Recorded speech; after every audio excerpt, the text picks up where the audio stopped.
Because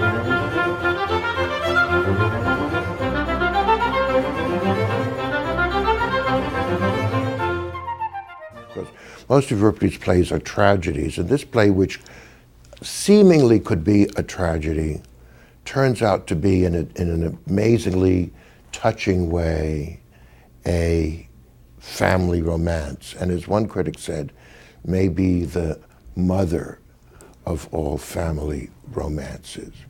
So it's a adaptation that was a huge success in England. I've wanted us to do it for 3 years now, and with Ethan McSweeny now, we found exactly the right director. Ethan's work on Persians and Major Barbara has been so terrific, and I'm so eager to have him back. It's a play I had never, ever heard of in my life. And I don't think I've tried this on other people, and I say, I'm doing Ion. And I sit there and I wait, and they say, what's that? And I say, it's a Greek play, and they say, I've never, ever, ever heard of this play. And so I'm not entirely sure why. It's not taught, but and I don't know if maybe for a while it was a bit lost.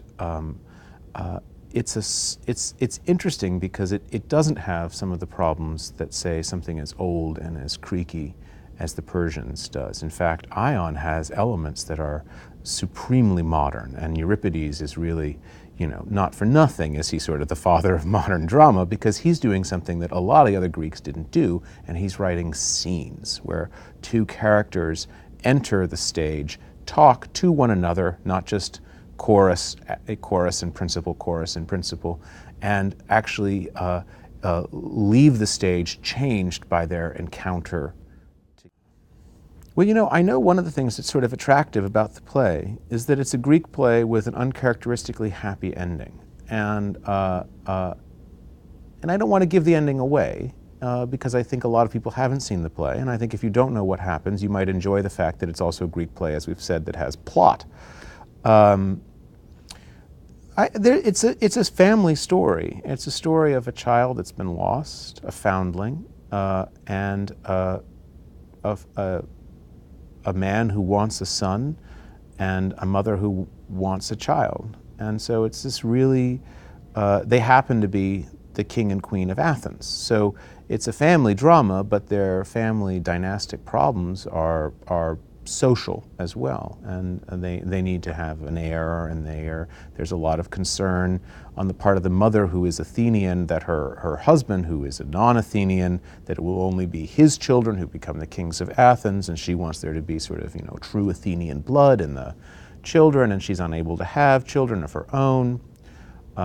The setup for the plot is that Queen Creusa, when she was a teenager, was ravished by the god Apollo and produced a child who she then had birthed in secret, and the child, she left him on the long rocks outside of Athens and presumed he was eaten by wild animals. Well, I mean, it's a Shakespearean plot too, but of course Apollo steps in, he takes the basket, he has Hermes come, they drop it off at Delphi, the seat of Apollo's oracle and sort of, his cathedral in Greece.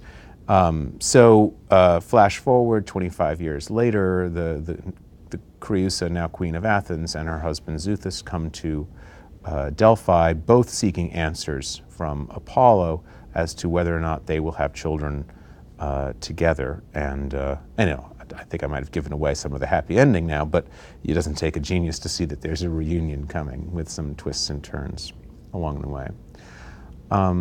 So I think also the language of this translation, this is a play that I think Michael partly chose because he'd seen this translation in London, and much like the version of the Persians that I did, this is a translation that's filled with contemporary words. They're not sort of contemporary idiom per se, but it's not filled with a kind of mock Shakespearean or mock Elizabethan feeling that you often get in other translations of Greek drama. So I think audiences will find the language is quite funny.